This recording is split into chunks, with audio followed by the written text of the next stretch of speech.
Hi, joining us today at Borders is Jenny Sanford, author of a new memoir called Staying True. Jenny, thanks for being with us today. Thanks for having me. Now, your story is obviously a very personal story. Your husband, South Carolina Governor Mark Sanford, had a very public affair with a woman from Argentina.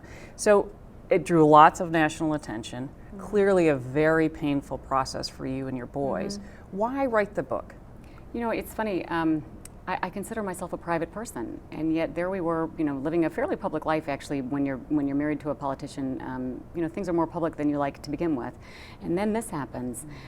But it was public already, and I'm not the one that brought the affair to the light and had it splashed all over the news.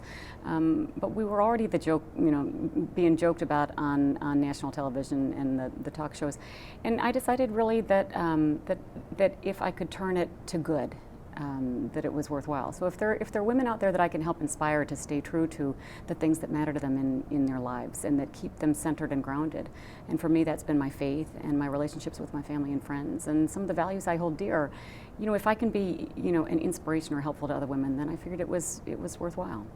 And your book, did it help you heal as well? It absolutely helped me. Yes, the process of going back over a lifetime and a 20-year marriage and looking at the decisions that were made along the way brought me to a sense of peace about where I am. I have no regrets about the decisions I've made in the past, either to support my husband, to love him, to marry him, to run his campaigns, and now to be where I am today and move on. I'm at peace with where I've been in the past. I have no idea what the future brings, but I'm ready for it. And let's talk about, when you were kind of looking back. You start the readers really at the beginning of your relationship with Mark. Why was it important to start there at the beginning, do you think, with this story? Because, it was important to get people to know when I fell in love with him, I guess, in a manner of speaking.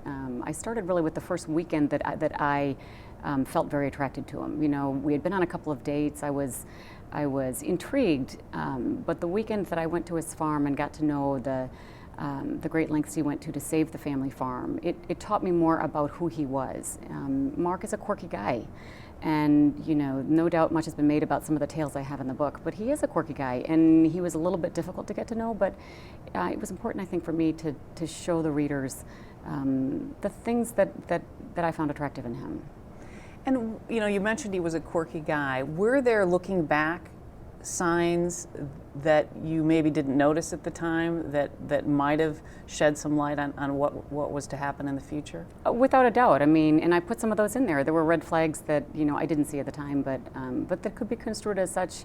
And yet I still feel that with the knowledge I had at the time, I'd make the same decisions again. So I have no regrets. Tell us about the affair itself. How did you find out about it?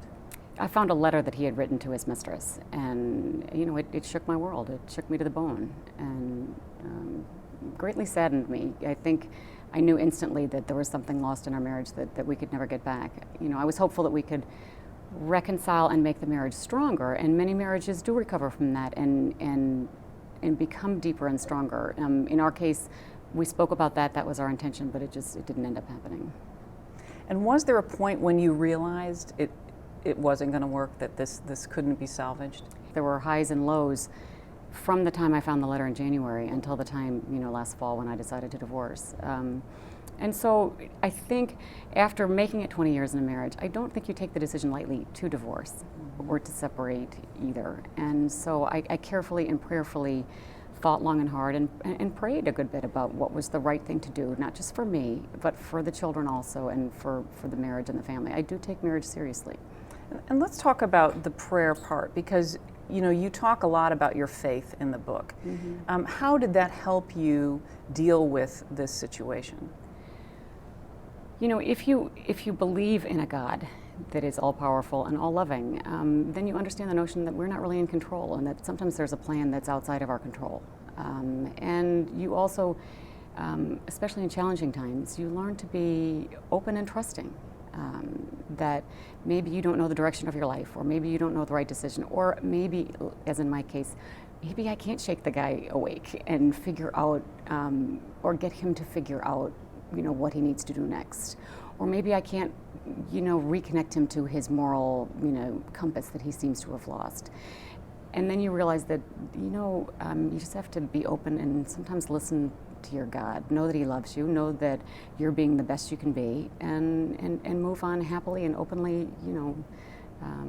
Sometimes even unsure about what comes next. Yeah. Well, let's talk about the kids for a minute. How were they involved in writing this book for you? They were not involved in the process at all. And to be honest, I suspect that they really would rather not even be mentioned in the book. But they were supportive in the decision to write the book. And I believe that in time, and I hope that in time, they will actually learn from the book. Not just what brought me to the decision here today, but what, again, just the same thing I want to share with other women and others out there. What are the values I hold? How is it that you stay true to yourself and don't get yourself, caught off guard or caught living life, spinning in a manner that really isn't true to the person you are trying to be or ever wanted to be or ever were. So I hope they learn from the book. We'll see. I was thinking too when I was reading it, one of the things about it is I think they could see that their mom's going to be okay. Yes. Because they're going to see the kind of inner strength that you have and that helps you persevere through this and rise above all this. And so in a sense, I was thinking it could be a lesson to them as well. Yeah, and that's an interesting point. This summer when Mark disappeared, I had no idea where he was, if he was coming back, if he was going to leave me to move to Argentina. I mean, their whole world also was rocked. And one of the most important things I felt that I needed to say to them was, everything's going to be fine. I will not leave you. I'm going to take care of you. The marriage will either work or it won't. Your dad will either come back or he won't, but you guys are going to be okay. And if we need anything, I'll do my best to get it for you. And that's important. That's the kind of comfort that parents should give children, and it's the kind of comfort you should get from your God as well. The sense that everything is going to be fine. Sometimes we may not know what's going to happen tomorrow, but it's all going to be fine. And there's a plan that I'm not in control of, but it's things happen for a reason sometimes. And how are the boys today? Do they see their dad frequently? They, and it's so interesting. They see him more now than they ever did because he's not as busy. And, Mark, to his credit, he makes them feel like there's nobody else more special in the world. He can tune everything else out and take them to the farm and make them feel very special and very loved. So I'm glad he's seeing more of them now for their sake. I also hope that at some point he's able to come to terms with everything that's happened and maybe comprehend why and communicate to the boys. They need to see him recenter himself around a higher purpose and, for them. They need to see him put his pieces back together and figure out his direction in life.